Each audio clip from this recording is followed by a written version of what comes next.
We have tonight is a opportunity for the public to provide comments to the City Council regarding a judicial confirmation process. The judicial confirmation process is being employed to finance the construction of well number 10, which is our newest prospective well located close to the Washington border. In addition to the well number 10 project, there are also some transmission lines as well as 6 booster stations, which are also part of the judicial confirmation process. Danielle Quaid from Hawley Troxel is our attorney who is handling that judicial confirmation process. I'll leave the bulk of the presentation to her. Les and I and Don Palmer are available to answer technical questions. You have in your packets a rather lengthy commentary describing the judicial confirmation process, the process that has occurred up till now, as well as a draft petition which is in your packet, which in 2 weeks after you have considered the public testimony to be heard tonight, hopefully you will consider that public testimony and vote on whether to authorize staff to file that petition before the district court for Latah County. So with that, I'll turn it over to Danielle. Thank you, Gary. Okay, let's see if we can. They're going to come up. Ta-da. Well, as Gary said, I'm Danielle Quaid. I'm with Hawley Troxel, which is a law firm based out of Boise, but I have the good fortune of serving the firm from the Coeur d'Alene office. So not too far of a drive down here for me, which is nice. My practice is in this area of municipal finance, so these types of considerations are what we do all the time. So in light of the change of the guard tonight, we thought we'd give you a little bit of a review, so I apologize for people who have heard Gary make this presentation before. But I wanted to just share with you a little bit about what brings us to this public hearing on a judicial confirmation. Maybe. I'm not very good at this, guys. Try the keyboard. Push the down arrow.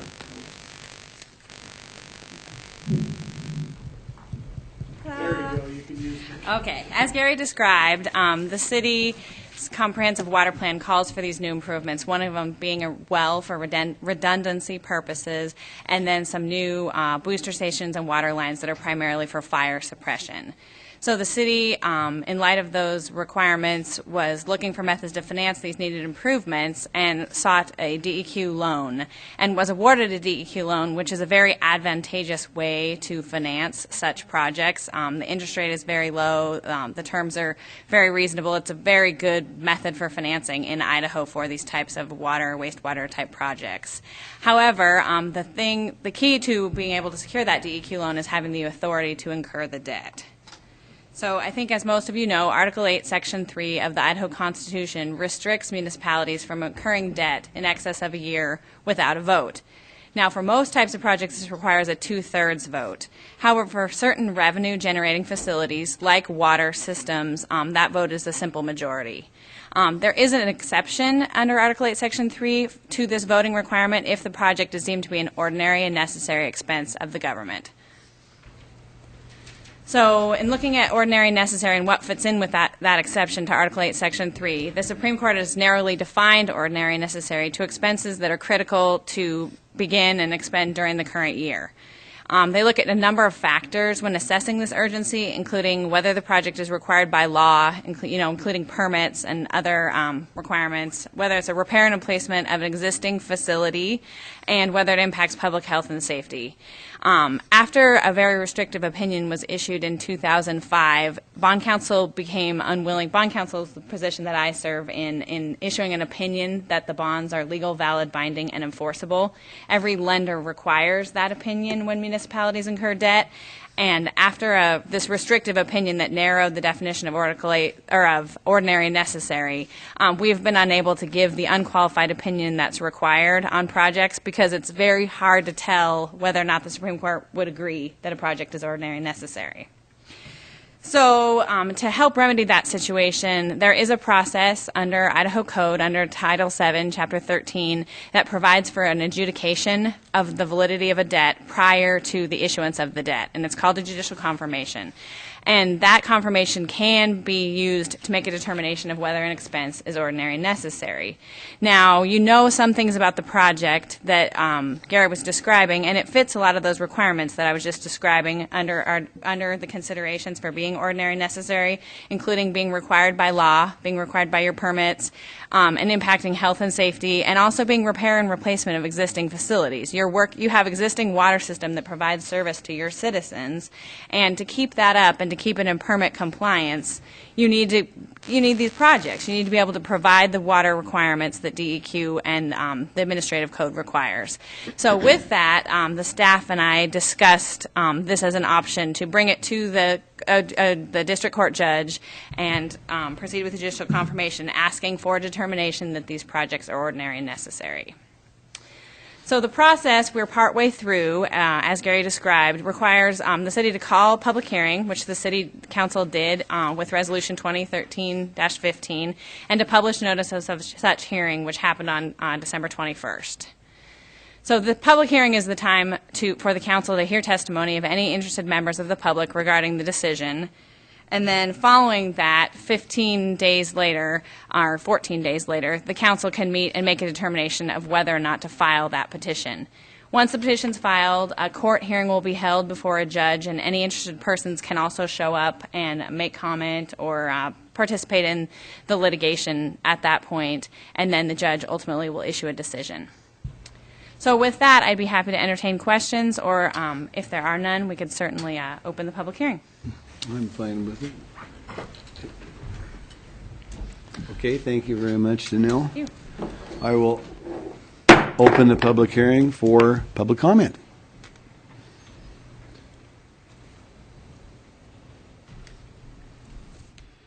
I don't see anybody rushing to the podium.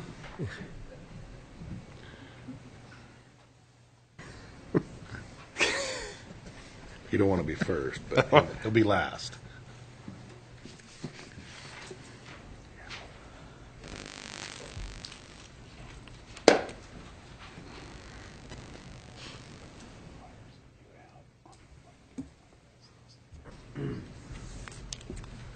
David Pierce, 716 East F Street.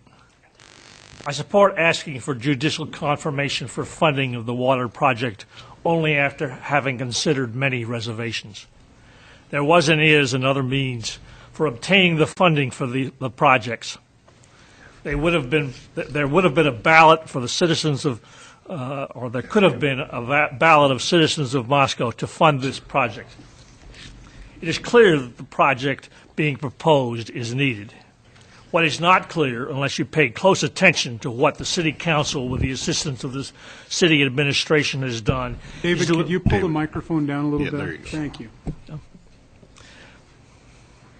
What is not clear, unless you have paid close attention to what the City Council, with the assistance of the City Administration, has done, is to have already provided for the in the recently passed water and sewer rate structure ordinance for the funds necessary to pay for these bonds.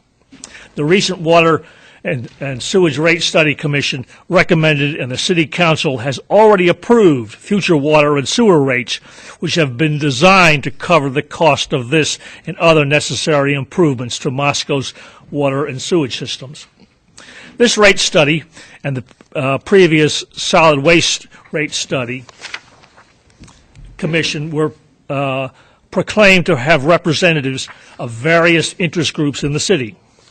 There were representatives from the city government, the Chamber of Commerce, real estate, builders, apartment renters, and among others. But there was one major omission. There was no representative of the ordinary citizen, including the significant group of those citizens, the senior citizens. At the very least, a representative from the Sustainable Environment Commission could have been included in those rate study commissions. As proposed by the Solid Waste Study Commission, there was no provision for an on-demand option in the proposal sent to City Council. It was only when local citizens brought the admission that such an option was eventually included. My point is that the inclusion of someone who represents the local citizenry on these commissions can be a benefit to the work of the Commission. I am confident the City Council will approve asking for judicial confirmation to seek binding authority for funding these necessary projects. I simply wanted to request that in the future, the City Administration consider having on its study commissions a representative of the local citizenry, in addition to the representatives of those who clearly have a vested interest in the project. Thank you. Thank you, David.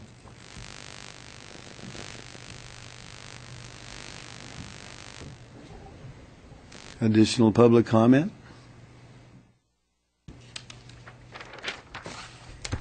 Going once, going twice. Public comment is closed. Gary? Thank you, Your Honor. And again, the process tonight is to take that public comment under advisement. Staff will work with the attorney to put together final touches on the petition, and we'll be coming to you in 2 weeks with council action.